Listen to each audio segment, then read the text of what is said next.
In our previous message together, we continued to look at the characteristics of heavenly wisdom. And so today, I want to conclude our study of these marks of godly wisdom. Now, so far, we've looked at 4 of 7 characteristics which give evidence or proof that we're actually growing in heavenly wisdom. And the first mark or characteristic, for a quick review of heavenly wisdom, is found in verse 17. And I just want to briefly touch on these first 4 that we've looked at. In verse 17, James says, "But the wisdom from above is first pure." God's wisdom, heavenly wisdom, begins with purity. The second mark or characteristic of heavenly wisdom is also found in verse 17, and James goes on to add the word peaceable. And you could translate this characteristic or mark of wisdom as being peace-loving. Well, the third mark or characteristic that we looked at of heavenly wisdom is again found in verse 17, where James says to us that heavenly wisdom is also gentle. And the word gentle in verse 17 refers to someone who continues to trust God even in the midst of or in the face of injustice in their life. Well, James goes on to give us a fourth characteristic or mark of a person who's growing in godly wisdom, and this too is found in verse 17. He says that wisdom from above is first pure, then peaceable, gentle, and now fourth, he says, it is reasonable. And we simply said that this word reasonable refers to someone who is, for example, easy to work with. He or she is, open to reason. They're not defensive or angry when you disagree with them, but they're agreeable. They're reasonable. Well, next, James gives us the only double characteristic in this list, and this is where we pick up with our study today. He says in verse 17, "The wisdom from above is full of mercy and good fruits." Now, I want you to notice the contrast here just quickly. The wisdom of earth, as we saw back in verse 16, we're told engages in every evil thing. It engages in every evil thing. It's demonic wisdom. It's worldly wisdom. But the wisdom of heaven, James says, is engaged in a harvest of mercy. And that's the reason that you have this double characteristic. You see, mercy isn't just feeling someone's need. It's actually meeting someone's need. Not just feeling it, but you meet their needs. So you see, mercy is not really just a feeling, it's an action. Mercy is always demonstrated in the life of someone else.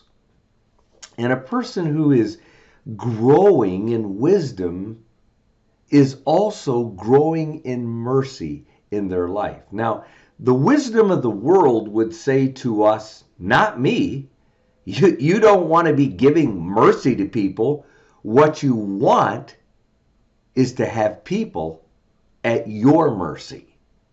And what a contrast when you think about this, that the world's wisdom is to the wisdom that's seen, for example, in the biblical character of Joseph back in the book of Genesis. You'll remember that Joseph became the prime minister of Egypt, who in Genesis 45, when he finally had his brothers at his mercy, literally, and I mean literally, at his mercy, because of what they had done to him, he instead chose to show them mercy. Now, you'll remember the story. Joseph's brothers absolutely hated him. because he was his father's favorite.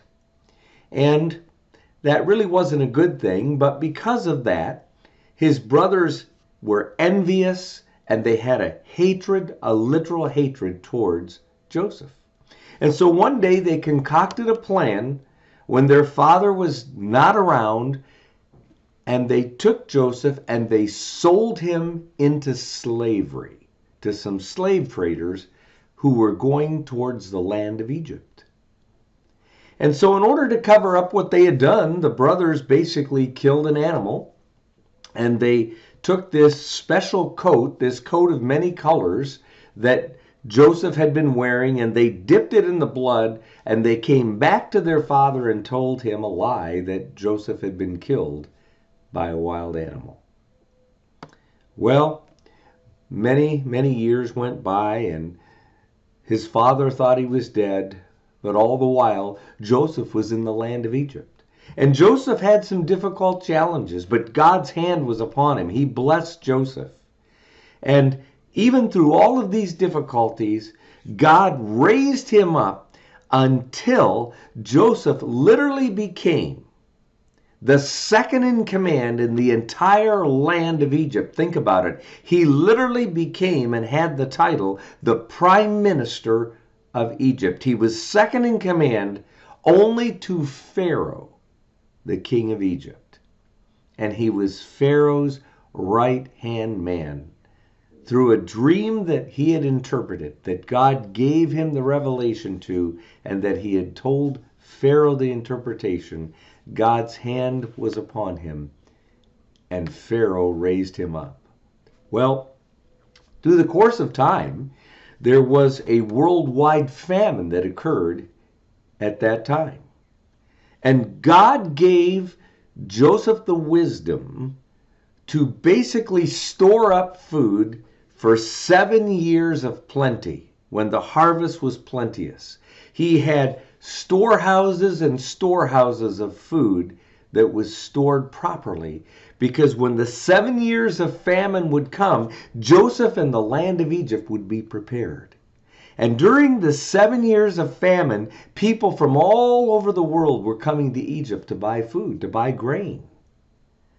And sure enough, Joseph's brothers and his father, who were living in the land of Canaan, the father sent the brothers and said, you must go to Egypt to buy food. And so they take off and they come to Egypt. They don't recognize Joseph, but through the course of the events that transpire, Joseph recognizes his brother or brothers when he sees them. And he begins to test them, and he throws out a series of tests. And over the course of them returning and then coming back to Egypt, finally, when Joseph feels that their hearts have changed through a particular test that he applies to one of the brothers when he incarcerates him and he sends the rest of them back to Canaan, they must come back with his youngest brother Benjamin, because Joseph wants to make sure that they have not killed or injured his youngest brother. And so they go back, they tell the father this story of this man that they've met in Egypt and that they have to do this. And so the father reluctantly sends Benjamin, the youngest brother, back with them so that Simeon, who has been incarcerated by Joseph, can be released. And when they finally come back and they bring Benjamin, Joseph realizes their hearts have changed. And so he releases Simeon, and then we have this beautiful story that takes place as Joseph reveals himself to his brothers. And I want to read that portion of the story for you in Genesis chapter 45. I want you to see the mercy and the love that Joseph shows and displays to his brothers after all these years, when he could have been vindictive. He could have killed them. He could have incarcerated them for the rest of their lives. But instead, he shows mercy to them. Just listen as I read this to you from Genesis chapter 45. Then Joseph could no longer control himself. before all his attendants. And he cried out, "Have everyone leave my presence." So there was no one with Joseph when he made himself known to his brothers. And note this, it says, he wept so loudly that the Egyptians heard him, and Pharaoh's household, the king, heard about it. Joseph said to his brothers through all of his tears, "I am Joseph. Is my father still living?" But his brothers were not able to answer him. Can you imagine the shock? Because they were terrified at his presence. Then Joseph said to his brothers, "Come close to me." And when they had done so, he said, "I am your brother Joseph, the one you sold into Egypt. And now do not be distressed and do not be angry with yourselves for selling me here, because it was to save lives that God sent me ahead of you. For 2 years now there has been famine in the land, and for the next 5 years there will not be plowing and reaping. But God sent me ahead of you to preserve for you a remnant on earth and to save your lives by a great deliverance. So then it is not you who sent me here, but God. He made me father to Pharaoh, lord of his entire household and ruler of all Egypt.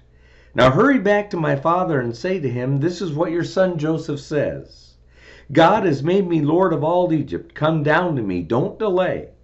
You shall live in the region of Goshen and be near me. You, your children and grandchildren, your flocks and herds, and all you have. I will provide for you there because 5 years of famine are still to come. Otherwise, you and your household and all who belong to you will become destitute. You can see for yourselves, and so can my brother Benjamin, that it is really I who am speaking to you. Tell my father about all the honor accorded me in Egypt and about everything you have seen, and bring my father down here quickly.' Then he threw his arms around his brother Benjamin and wept. And Benjamin embraced him weeping. And he kissed all his brothers and wept over them. Afterwards, his brothers talked with him." What a story. I mean, how powerful is that? You see, the wisdom of the world is merciless, but the wisdom of God is merciful. The wisdom that Joseph displayed here is the wisdom of God in action.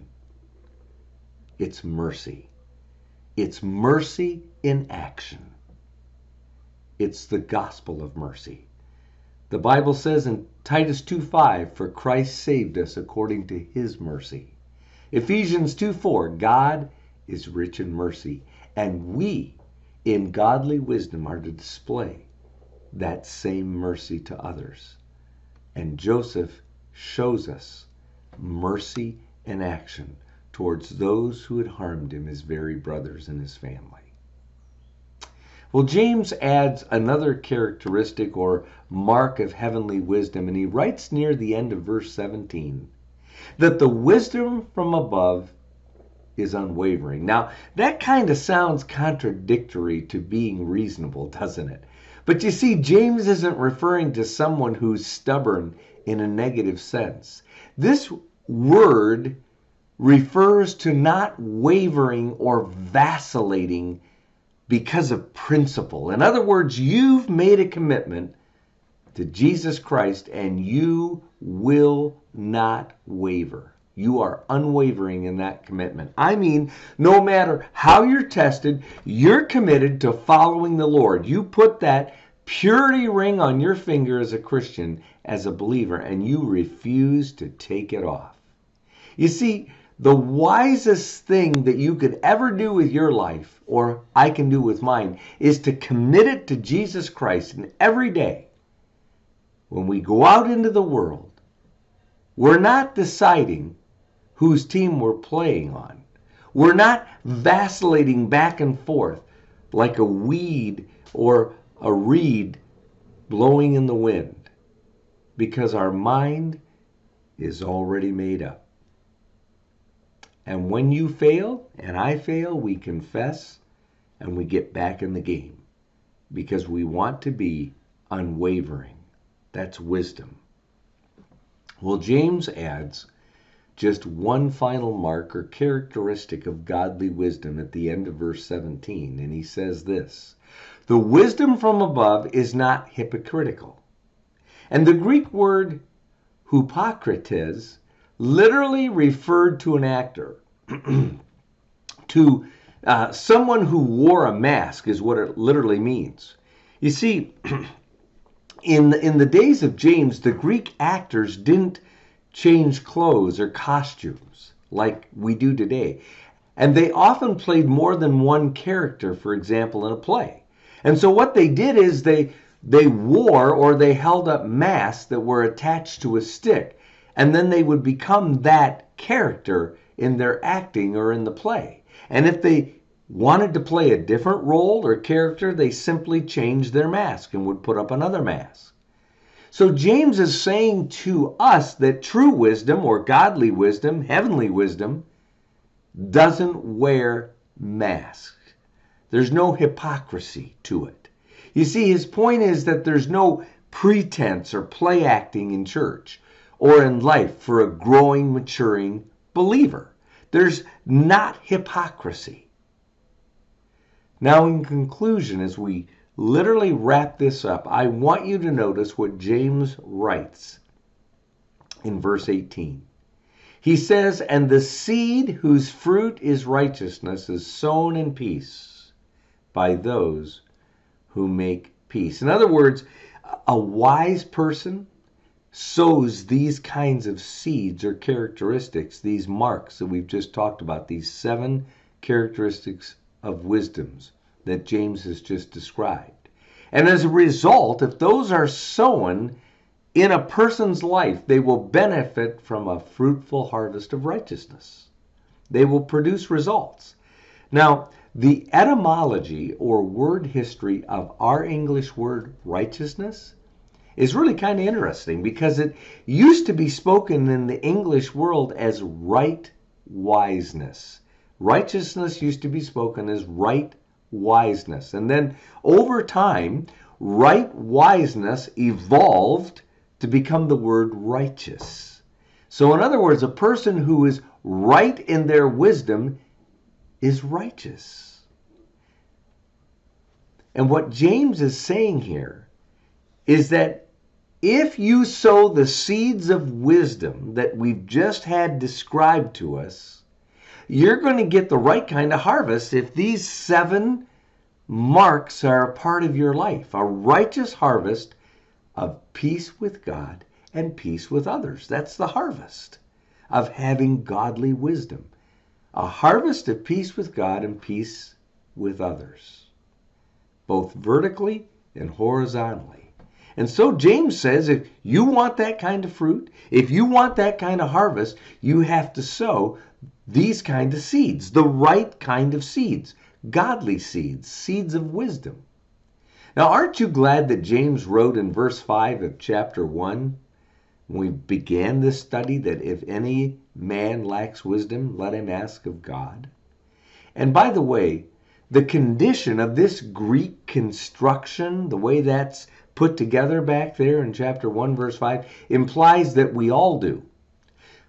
We all lack wisdom, is the implication. And so you could literally render that verse, since all of us lack wisdom, let's just ask God for it. And keep in mind that when you do that, you're saying, Lord, I want this kind of fruit growing in my life. Because you're saying to God, Lord, come plant these seeds so that I can grow in wisdom and display these fruits in my life, which are pleasing to you and a testimony to other people. So I say to you today, Lord, may we be characterized as Christians by these 7 marks of wisdom. May we as believers be pure, peaceable, gentle, reasonable, full of mercy and good fruits, unwavering, and without hypocrisy. So we pray that God will give us wisdom, not because we want a little more of it, but because we can't live without it.